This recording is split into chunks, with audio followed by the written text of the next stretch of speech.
Kemudian guru juga ya wajib memiliki pendidik. Nah, ini diatur dalam pasal 8 ya Undang-Undang Guru dan Dosen.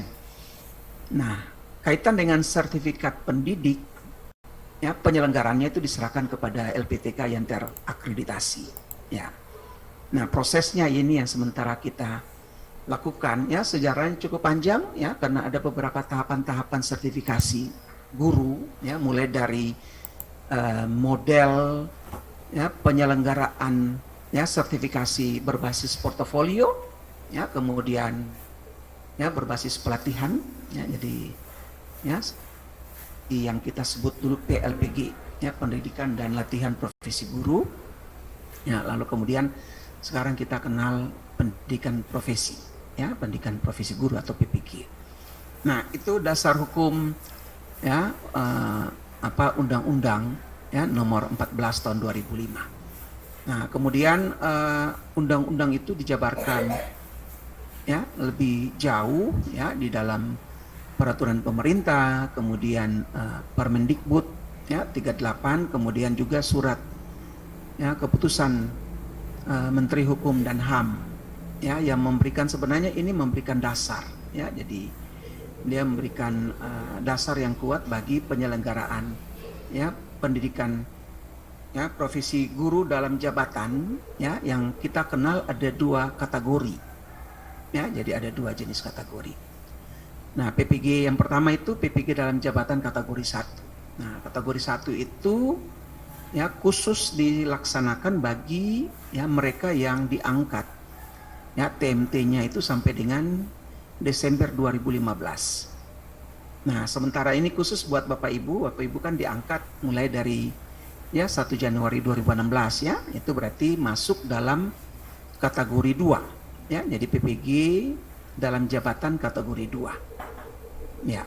Nah, ada beberapa perbedaan ya, jadi ada sedikit ya perbedaan antara PPG dalam jabatan kategori 1 ya, juga kategori 2, baik dalam hal SKS-nya ya, dalam hal proses dalam hal materinya ya, lalu durasi waktunya itu berbeda ya, ada beberapa perbedaan. Ya, secara umum materinya tidak terlalu signifikan perbedaan ya, tetapi ya penekanan nanti lebih banyak kepada aktivitas ya. Nah, termasuk misalkan tagihan ya, jadi tagihan-tagihan itu juga akan diperbanyak ya, dampaknya adalah durasi waktunya ya, jadi durasi yang akan sedikit berbeda. Nanti kita akan bahas bentar. Nah, ini kita berbicara tentang profil lulusan ya, lewat PPG ya dalam jabatan yang nantinya Bapak Ibu ikuti ya pada kategori 2 ini ya, yang diharapkan nanti akan terbangun atau terkonstruksi ya pada Bapak Ibu ini ya, ini profil seperti ini ya, jadi guru profesional yang bertakwa ya, menguasai bahan atau materi pembelajaran ya, berkarakter ya, bisa menjadi ya inspirator dan teladan ya, nah, bagi peserta didik ya, tapi juga memiliki ya penampilan ya, jadi tampilan yang memesona ya. Tampilan memesona ini bukan berarti Bapak Ibu poles wajah sehingga menarik, bukan gitu ya. Ya, tetapi Bapak Ibu bisa menampilkan ya pembelajaran ya dengan cara yang menarik ya, yang bisa membuat siswa itu ya, termotivasi, siswa itu terpesona ya, dia tertarik di pembelajaran dan seterusnya.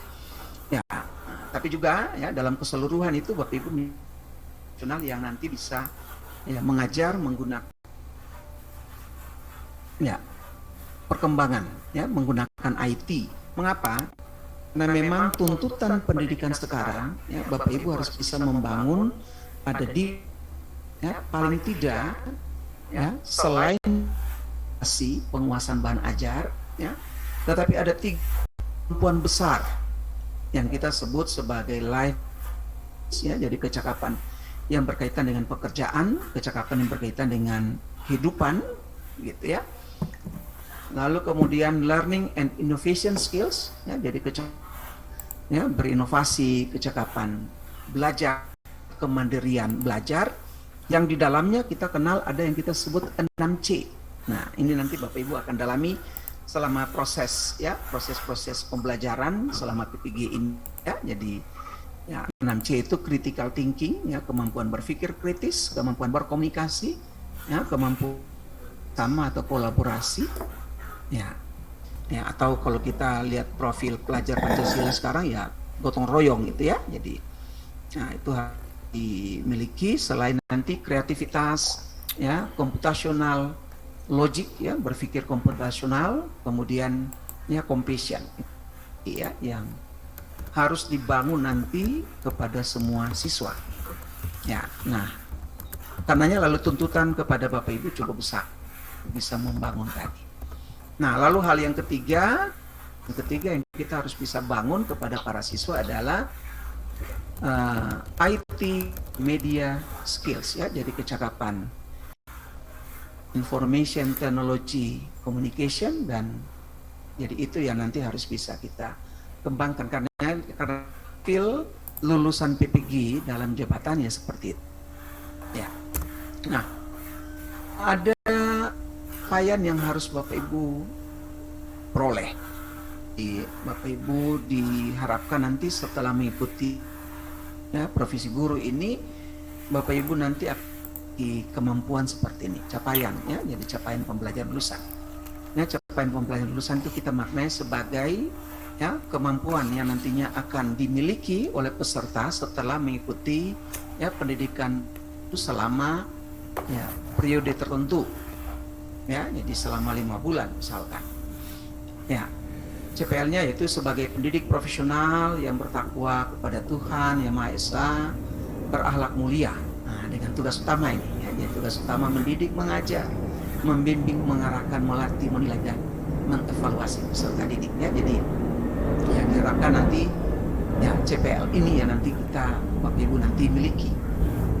Nah, terkait dengan ini ada 7 kompetensi ya, jadi 7 kompetensi yang memang dijabarkan dalam kurikulum ya, yang memang nanti Bapak Ibu ya harus seluruh kegiatan pendidikan, seluruh kegiatan nanti harus terarah ke sini ya. Jadi Bapak Ibu nanti diharapkan ya mampu melaksanakan tugas-tugas keprofesian ya sebagai guru ya, guru yang memenuhi kriteria tadi yang kita jelaskan pada profil tadi. Ya, kedua ya, guru yang mampu ya, jadi guru profesional yang mampu ya merumuskan indikator-indikator capaian pembelajaran. Ya, bukan hanya pada ranah-ranah ya low order thinking, tapi juga pada high order thinking. Ya, jadi ya Bapak Ibu kalau belajar taksonomi Bloom ya, kita kenal ya mulai dari C1 sampai C6 ya, mulai dari ingatan ya, pemahaman, aplikasi, analisis, sintesis, sampai kepada evaluasi ya, atau taksonomi yang sudah direvisi oleh Anderson dan Krathwohl gitu ya. C6 dan C5 dipertukar tempatkan. Nah, lalu istilah C5-nya diganti gitu ya. Jadi mulai dari ya mengingat, memahami, mengaplikasi, menganalisis, lalu kemudian mengevaluasi. Nah, C6-nya itu berubah menjadi meng-create, mencipta. Nah, mulai dari ranah C4 sampai C6 itu yang kita sebut berpikir tingkat tinggi, high order thinking gitu ya. Atau kalau Bapak Ibu nanti merujuk kepada konsep yang diperkenalkan oleh PISA atau TIMSS gitu ya, nah, itu dia dibagi atas 3 level ya. Jadi level knowing ya, mengetahui ya, level applying, menerapkan gitu ya. Nah, lalu kemudian level yang ketiga itu disebut reasoning. Nah, ini yang diadopsi selama proses ujian nasional beberapa tahun lalu ya. Jadi level-level ini yang dipakai oleh Kementerian Pendidikan, rancang instrumen-instrumen ya penilaian nasional. Nah, ini yang diharapkan Bapak Ibu nanti mampu ya merumuskan indikator capaian pembelajaran gitu ya. Atau kalau Bapak Ibu yang masih menerapkan kurikulum 2013 berarti ya, indikator ini disebut indikator pencapaian kompetensi ya. Jadi dari KD kita jabarkan menjadi ya IPK. Nah, gitu. Ya, atau kalau Bapak Ibu yang menerapkan nanti ya kurikulum merdeka, sekolah-sekolah penggerak dan sebagainya, itu berarti Bapak Ibu sudah nanti bertolak dari gitu ya capaian pembelajaran, ya dirumuskan menjadi gitu ya indikator capaian pembelajaran. Nah, lalu kemudian nanti membuat ATP, ya alur tujuan pembelajaran. Nah, selain itu Bapak Ibu harus menguasai materi ajar, ya. Jadi guru profesional itu dia harus menguasai betul-betul ya materi ajar, ya ya mampu membelajarkannya, gitu ya. Jadi mampu menunjukkan. Jadi selain pada materi pembelajaran itu ada beberapa aspek penting, ya, aspek kontennya, ya, tapi juga aspek filosofinya, gitu ya. Lalu kemudian aspek aplikasinya dalam kehidupan, ya. Jadi keterkaitan aspek koneksi, ya, jadi koneksi materi, ya. Nah, kalau kita bicara koneksi itu kan ada 3 domain, ya. Jadi koneksi antara materi itu di dalam pelajaran yang Bapak Ibu ajarkan, gitu ya. Nah, koneksi antara materi itu, ya, dengan pelajaran yang lain, lalu koneksi materi itu dengan kehidupan, ya, dengan aplikasi. Nah, kompetensi yang keempat itu Bapak Ibu diharapkan mampu merancang pembelajaran, ya, sesuai dengan prinsip-prinsip, ya, pedagogik, ya, termasuk dalam penerapan, ya, technological, pedagogical, and content knowledge, ya. Jadi nanti ini akan didalami, ya, selama proses, ya. Jadi selama proses. Tapi saya kira Bapak Ibu pasti sebagian sudah sering mengikuti, ya, kegiatan-kegiatan akademik yang belajar tentang, ya, TPACK tadi, ya. Kalau kita mampu merancang, maka diharapkan setelah itu mampu melaksanakan, mampu menerapkan pembelajaran yang inovatif, mendidik, ya, kreatif, ya, humanis, kolaboratif dan seterusnya. Nah, ini nanti sebentar Bapak Ibu akan, ya, belajar pada materi berikutnya, ya, tentang pembelajaran, ya, inovatif itu.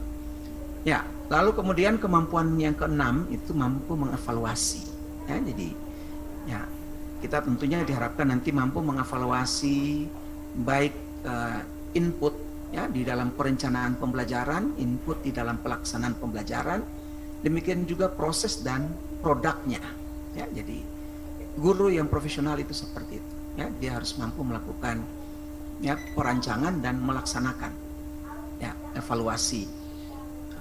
Dan itu harus dilakukan secara berkelanjutan, ya. Nah, yang terakhir, guru harus bisa, ya, melakukan pengembangan diri secara berkelanjutan. Nah, kompetensi-kompetensi ini yang nanti kemudian menjadi acuan, menjadi dasar, gitu ya, di dalam pengembangan kurikulum. Ya, jadi kurikulum PPG dalam jabatan kategori 2 ini, ya, dirancang sedemikian, ya, supaya setelah Bapak Ibu ikuti proses, ya, pembelajaran PPG ini sesuai dengan kurikulum, ya, 7 kompetensi tadi diharapkan dimiliki.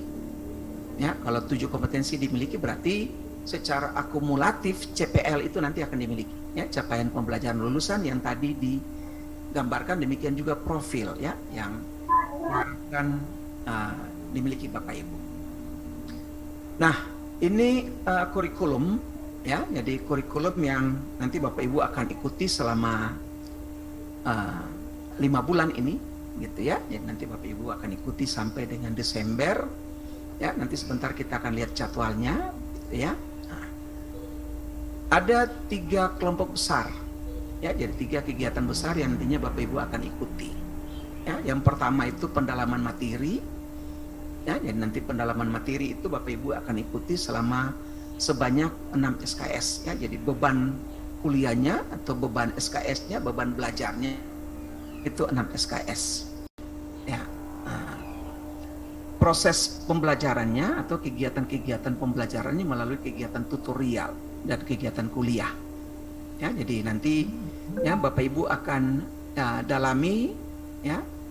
Nah, pada pendalaman materi ini, ya, materi pembelajaran, ya. Jadi akan dilakukan analisis terhadap materi pembelajaran pada prodi masing-masing, ya, pada bidang ilmu masing-masing, ya. Tetapi pendekatannya, ya, kita akan menggunakan pendekatan berbasis masalah, ya. Jadi problem base, gitu ya, itu nanti akan lebih banyak dilakukannya, jadi problem based learning, ya.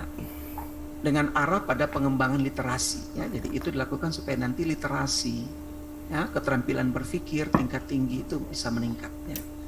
Ya, karenanya lalu analisis itu, gitu ya. Nah, tentunya nanti dia tidak langsung kepada materi-materi yang terkait dengan reasoning tentunya, gitu ya, tapi konsepnya, jadi kontennya, gitu ya.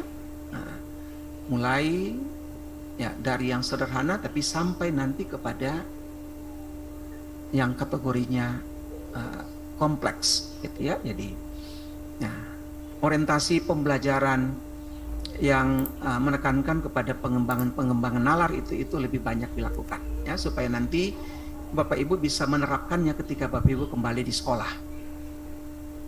Nah, nanti kemudian kegiatan yang kedua, ya, yang akan kita lakukan, ya, dalam waktu yang cukup panjang, gitu ya, itu praktek pengembangan perangkat pembelajaran.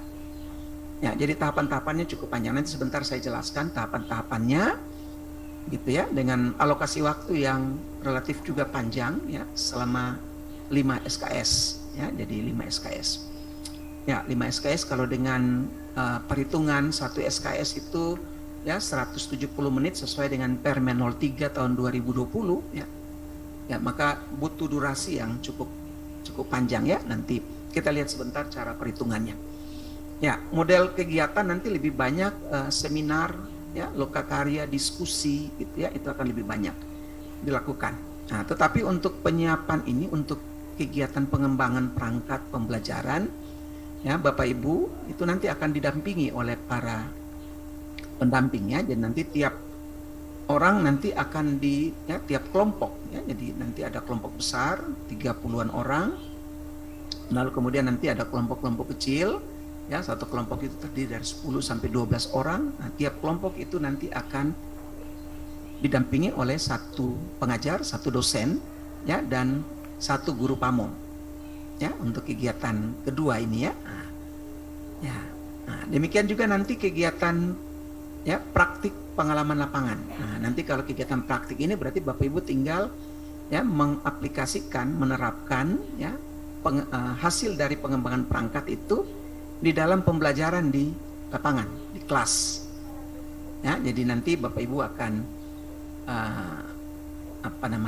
mengembangkan perangkat, ya, pada tahap kedua, gitu ya. Jadi pada tahap kedua, ya, hasilnya berupa, ya, RPP, ya, kemudian media pembelajaran, ya, kemudian bahan ajar, gitu ya. Lalu kemudian LKPD, ya, dan satu lagi instrumen penilaian, ya. Jadi instrumen penilaian. Nah, itu semua Bapak Ibu nanti kembangkan pada fase kedua, tahap kedua, ya, pengembangan perangkat pembelajaran. Nah, pada tahap ketiga praktik pengalaman lapangan tadi, hasil-hasil pengembangan perangkat itu Bapak Ibu pakai untuk, ya, diterapkan di kelas, ya. Jadi nah ini yang nanti kita akan bahas secara umum teknisnya, gitu ya. Ya, nanti ketika Bapak Ibu ada pada tahap-tahap itu nanti akan dijelaskan lagi oleh para instruktur, ya, para pendampingnya. Tapi secara umum saya bisa jelaskan seperti ini, ya. Tadi Bapak Ibu sudah mulai hari ini kita dengan kegiatan orientasi, ya, tentang guru masa depan, guru yang diharapkan ke depan nanti seperti apa, ya, termasuk yang tadi saya jelaskan, guru yang nanti mampu mengembangkan yang tadi kompetensi di abad 21, ya, kepada peserta didik, ya, atau nanti sekolah-sekolah penggerak, guru-guru yang mampu, ya, mengembangkan profil pelajar Pancasila pada peserta didiknya. Nah, itu lalu kemudian nanti Bapak Ibu ya, kegiatan belajar secara mandiri, ya. Jadi, ya, Bapak Ibu nanti akan belajar secara mandiri, gitu ya, khusus ya, mendalami modul-modul yang sudah disiapkan, gitu ya. Ya, lalu kemudian nanti ada proses-proses pembelajaran, ya, ada diskusi-diskusi, gitu ya, yang bisa dilakukan. Nah, lalu kemudian, ya, Bapak Ibu akan masuk dengan tahapan kedua tadi, ya. Jadi tahapan kedua dan ketiga, ya, tahapan kedua dan ketiga, ya, pengembangan perangkat dan, ya, kemudian praktek pengalaman lapangan. Nah, di dalam pengembangan tahap kedua dan ketiga Bapak Ibu, ini ada 9 langkah. Jadi nanti 9 langkah yang ya durasi waktunya cukup panjang ya, yang nantinya Bapak Ibu akan lalui ya. Kita akan masuk pada model-model pembelajaran PPG yang nanti dia lebih banyak berbasis pada data. Ya, jadi berbasis kepada ya proses-proses identifikasi, ya, eksplorasi, ya, penetapan solusi, tapi dia mengacu kepada data, mengacu kepada kajian-kajian literatur. Ya, jadi Bapak Ibu nanti akan lebih banyak ya bekerja secara mandiri untuk menggali informasi. Nah, menggali informasi itu bisa lewat beberapa cara, gitu ya. Jadi yang pertama itu lewat ya literatur ya. Jadi Bapak Ibu nanti akan bisa mengakses informasi-informasi baik di perpustakaan ya real maupun nanti perpustakaan digital ya. Jadi itu yang nantinya akan diharapkan Bapak Ibu nanti akan lebih banyak ya menggali informasi di situ. Bapak Ibu bisa ya misalkan bisa cari informasi di katakanlah misalkan di books Google.co.id gitu ya, sehingga Bapak Ibu bisa dapat referensi-referensi tentang buku ya, tentang tulisan-tulisan yang sudah dipublish baik itu buku teks maupun buku ajar gitu ya. Ya, tapi Bapak Ibu juga nanti bisa berselancar di jurnal-jurnal ya. Nah, karena sekarang Bapak Ibu semua mekanisme ya, publikasi jurnal sekarang sudah online ya, sehingga Bapak Ibu mudah saja untuk memperoleh informasi-informasi tentang tadi ya. Ya, jadi Bapak Ibu mulai dengan identifikasi masalah yang Bapak Ibu alami di sekolah. Ya, jadi masalah-masalah yang Bapak Ibu temui di sekolah itu Bapak Ibu coba identifikasi. Lalu kemudian Bapak Ibu melakukan penelusuran literatur tadi ya, baik di ya buku-buku teks ya maupun nanti di e-book ya, tapi juga nanti di jurnal-jurnal untuk eksplorasi apa yang menyebabkan masalah tadi. Nah, dari eksplorasi itu Bapak Ibu lakukan analisis masalah sehingga Bapak Ibu bisa menemukan oh ya kalau gitu penyebab ya dari masalah tadi itu apa. Nah, Bapak Ibu dapatkan penyebab masalah. Nah, setelah Bapak Ibu dapatkan penyebab masalah, Bapak Ibu lakukan lagi, gitu ya. Tahap berikut itu eksplorasi alternatif. Ya, jadi untuk mengatasi masalah yang kita temukan tadi, ya, Bapak Ibu cari lagi, lakukan lagi, ya, penelusuran, ya, kepustakaan, ya, penelusuran literatur. Bapak Ibu lakukan lagi wawancara, ya. Jadi tadi itu ada 3 pendekatannya, jadi literatur. Ya, kemudian wawancara, ya wawancara itu Bapak Ibu bisa wawancarai kepala sekolah, wawancarai teman-teman guru, ya wawancarai instruktur, gitu ya. Nah, Bapak Ibu bisa wawancarai supervisor di dinas, misalkan begitu, pengawas, ya. Tapi juga Bapak Ibu bisa wawancarai pakar. Ya, jadi kalau Bapak Ibu bisa punya akses ke pakar, Bapak Ibu bisa wawancara pakar. Nah, dari situ Bapak Ibu akan memperoleh alternatif solusi. Nah, dari alternatif solusi itu Bapak Ibu lakukan analisis. Gitu ya, itu pada langkah kelima. Nah, lakukan analisis pada langkah kelima, kita akan dapatkan solusi untuk masalah yang tadi kita kan. Begitu ya. Nah, kemudian setelah Bapak Ibu temukan solusi, Bapak Ibu lakukan pembuatan rencana aksi. Nanti rencana aksi ini ya nanti Bapak Ibu bikin yang saya bilang tadi, ada RPP-nya, ada media, ya bahan ajar, ya kemudian LKPD dan ya instrumen penilaian. Ya, nah selesai gitu ya. Baru kemudian Bapak Ibu membuat rencana evaluasi. Nah, rencana evaluasi ini ada banyak modelnya, ya nanti akan dibahas gitu ya. Pada perkuliahan ada model 4F misalkan, ya ada model 5R, ada banyak model ya.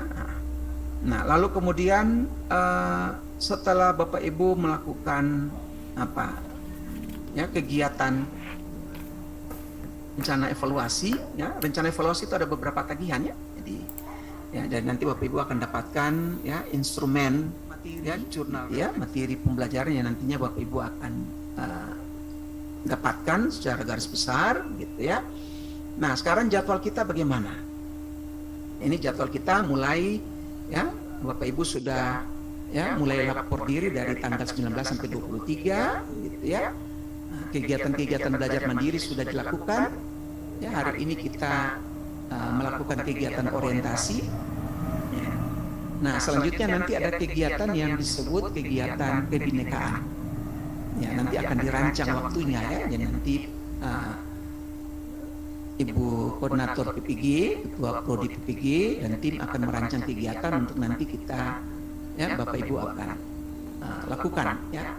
Nah, selanjutnya nanti ya mulai besok gitu ya 25 Agustus sampai dengan 9 September itu dilakukan kegiatan analisis materi pembelajaran. Nah, baru kemudian Bapak Ibu masuk di desain pembelajaran inovatif ya. Jadi kalau Bapak Ibu lihat waktunya cukup panjang nih. Ya, desain pembelajaran inovatif ini 9 tahapan tadi gitu ya. Nah, kita akan ya lakukan ya. Ya, 9 itu sampai di praktek ya. Jadi sampai di praktek. Ya, kalau di pengembangan perangkat itu 7 langkah. Ya. Nah, itu akan kita lakukan ya. Ya, hampir 1 bulan. Gitu ya, 4 minggu mulai dari 10 September sampai 6 Oktober. Nah, setelah itu nanti Bapak Ibu ikuti ujian komprehensif. Nah, pengalaman biasanya kalau Bapak Ibu betul-betul serius ya pada pengembangan desain pembelajaran inovatif, itu ketika ujian komprehensif tidak lagi problem serius ya. Nah, karena Bapak Ibu ya mendalami teori-teori. Ya, jadi ketika Bapak Ibu kembangkan perangkat, Bapak Ibu sekaligus mendalami teori sehingga ketika di ujian komprehensif kita membahas tentang teori, Bapak Ibu sudah menguasai. Nah, lalu kemudian Bapak Ibu nanti akan praktek ya pembelajaran itu mulai 11 Oktober sampai 12 Desember ya. Jadi prakteknya akan panjang. Ya, karena Bapak Ibu mulai dari latihan ya menerapkan di kelas, Bapak Ibu rekam ya, rekaman itu diupload, kita diskusi, kemudian Bapak Ibu terapkan lagi ya aksi 1 gitu ya. Nah, direkam gitu ya. Nah, kita diskusi dan seterusnya. Gitu ya, sehingga waktunya cukup panjang. Ya, jadi praktek pembelajaran itu mulai dari 11 Oktober sampai 12 Desember. Nah, nanti baru kemudian uji kompetensi mahasiswa PPG itu dilakukan nanti pada 13 sampai 22 Desember. Nah, kalau ini dilakukan secara nasional, diatur oleh panitia nasional. Gitu ya, atau yang disingkat PANAS. Nah, semoga Bapak Ibu tidak panas. Ya. Oke. Baik. Nah, sekarang kita bicara sedikit tentang aktivitas belajar mandiri ya. Jadi apa yang nanti Bapak Ibu akan ya lakukan ini sebelum pelaksanaan 9 langkah tuh. Ya, yang tadi kita bahas. Ya, yang nanti Bapak Ibu melakukan aktivitas-aktivitas mempelajari modul-modul yang sudah disiapkan. Ya, modul bidang studi dan modul pedagogik itu ada 10 modul gitu ya. Nah, nanti ya, saya kira Bapak Ibu sudah akses ya. Ya, nanti Bapak Ibu pelajari, dalami dan itu nanti bisa didiskusikan ya dengan instruktur masing-masing. Nah, setelah itu Bapak Ibu membaca, mencermati modul pendukung ya dalam kegiatan 9. Ya, ada pembelajaran sosial emosional ya atau yang kita biasa sebut PSE gitu ya. Nah, lalu kemudian pengantar pendidikan untuk anak berkebutuhan khusus ya, ada pembelajaran berdiferensiasi ya, ini konsep-konsep yang ya sekarang banyak diperkenalkan, diterapkan pada sekolah penggerak ya. Jadi nah, lalu kemudian teknologi baru dalam pembelajaran literasi ya dalam MAPEL gitu ya. Nah, ini khusus untuk yang non PGSD ya dan non PG PAUD.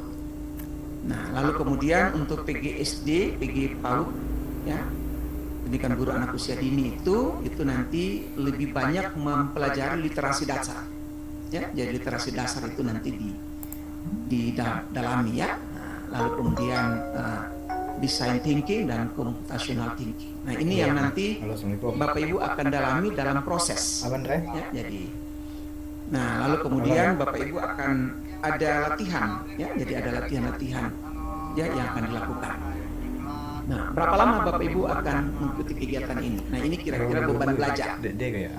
Ya, jadi pendalaman materi itu alokasi waktu 1 SKS itu sesuai dengan ketentuan ya Permen 03 tahun 2020. 1 SKS itu setara dengan 50 menit tatap muka atau 50 menit kegiatan belajar gitu ya. Nah, tetapi itu mesti didukung lagi dengan kegiatan-kegiatan mandiri Bapak Ibu gitu ya, jadi kegiatan tambahan.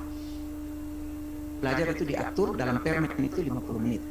Nah, karenanya lalu jumlah total waktu karena 6 SKS itu dibutuhkan waktu 4.800 menit. Ya, atau dia setara dengan kurang lebih 96 GP. Gitu ya. Nah, kita belajar nanti dalam waktu 14 hari ya. Jadi pendalaman materi ini Bapak Ibu lakukan selama 14 hari. Nah, lalu kemudian nanti kita masuk di identifikasi masalah tadi ya, itu setara dengan 27 GP. Ya, 27 GP ya. Kemudian eksplorasi ya itu 42 GP ya, 6 hari. Ya, sementara penentuan ya penyebab masalah ya itu nanti ya akan dibahas dilakukan dalam ya 4 hari ya, jadi langkah ketiga. Nah, lalu kemudian ya pada pengembangan perangkat itu 5 SKS ya, 5 SKS itu ya dialokasikan waktu 100 menit untuk tiap SKS ya, jadi 1 SKS itu 100 menit ya, dengan asumsi nanti ada tambahan 70 menit Bapak Ibu bisa kerja mandiri gitu ya. Ya, nah, dengan demikian dibutuhkan waktu kalau 100 menit untuk nanti setiap proses tatap muka itu berarti kita butuh sekitar 8.000 menit ya, 8.000 menit itu setara dengan 160 JP ya, 160 JP itu kalau tiap hari itu belajarnya 7 JP, nah, maka dia setara dengan 23 hari. Nah, jadi pengembangan perangkat itu Bapak Ibu lakukan selama 23 hari. Nah, tahap eksplorasi ya kita lakukan ya 5 hari. Ya, itu 34 GP gitu ya. Jadi nah, ya, lalu kemudian penentuan solusi itu juga 5 hari. Ya, jadi waktu yang cukup panjang diberikan kepada Bapak Ibu untuk ya sedalam mungkin melakukan tadi proses identifikasi, proses ya eksplorasi sampai kita mampu mengembangkan ya perangkat-perangkat. Nah, lalu kemudian nanti kita masuki di ya praktik pengalaman lapangan ya. Jadi Bapak Ibu lihat ini praktek pengalaman lapangan ini butuh waktu yang cukup panjang gitu ya, 54 hari. Nah, mengapa 54 hari? Karena ada 4 siklus. Ya, jadi berbeda nanti dengan ya mereka yang ikuti kategori 1. Kategori 1 itu cuma ada 2 siklus, tetapi untuk Bapak Ibu ya itu nanti ada 4 siklus ya. Jadi pelaksanaan rencana aksi PL itu ya selama 4 siklus itu 48 hari ya, ditambah dengan refleksi akhir itu 6 hari, jadi totalnya itu 54 hari ya. Ya, saya agak cepat supaya tinggal 5 menit lagi, 6 menit. Nah, ini sedikit gambaran perbedaan ya dalam jabatan kategori 1 dan 2 ya. Jadi ya ada perbedaan-perbedaan misalkan dalam hal pendalaman materi. Dalam pendalaman materi kategori 1 cuma 5 SKS, Bapak Ibu sekarang 6 SKS. Jumlah hari kategori 1 itu 12 hari, Bapak Ibu sekarang 14 hari ya. Itu berarti ya Bapak Ibu nanti diharapkan ya memiliki kemampuan yang lebih ya, karena durasinya lebih panjang ya, kedalamannya ya itu lebih dalam dibandingkan dari ya kategori 1. Ya. Nah, mengapa demikian? Karena kategori 1 dianggap punya pengalaman mengajar yang lebih panjang ya. Jadi ya, lalu kemudian aktivitasnya nanti juga berbeda. Ya, kategori 1 ya itu mengidentifikasi ya, menentukan ya cuma 2 akar masalah. Ya, kemudian mencari akar penyebabnya, menentukan 2 masalah, 2 akar masalah, mencari penyebabnya, mencari solusinya, mengembangkan perangkat hanya untuk 2 aksi. Nah, tapi Bapak Ibu, untuk Bapak Ibu, ya Bapak Ibu kembangkan bukan hanya 2 akar masalah, tapi 4 akar masalah. Ya. Jadi masalah-masalah apa yang Bapak Ibu temukan selama proses pembelajaran? Ya, misalkan ada yang, oh saya ngajar materi ini ada masalah. Masalahnya apa? Ya, entah masalah itu terkait dengan hasil belajar siswa yang rendah, ya terkait dengan tingkat retensi yang rendah, terkait dengan motivasi, terkait dengan ya pengelolaan kelas atau apa saja Bapak Ibu identifikasi. Ya, lalu Bapak Ibu eksplorasi dan seterusnya. Nah, perbedaan juga dari aspek tagihan.